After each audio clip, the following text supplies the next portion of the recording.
All right, guys, good morning. Just some very brief Linux Mint news. I love me some Linux Mint. Anyway, LMDE, Linux Mint Debian Edition 6 is coming. This one is codenamed, this is called Fay. Now, it says here there is no ETA for its release. Once everything is ready, we'll take the opportunity to work on additional features and see how much we want to further reduce the gap in functionality between Linux Mint and LMDE.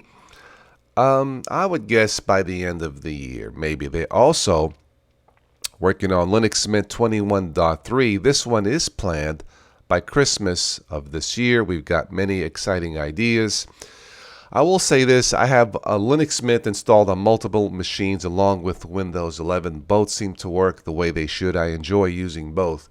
So if you are a new Linux user, or even if you've used Linux for years and you haven't tried Mint yet, Linux Mint, I prefer the Mate edition.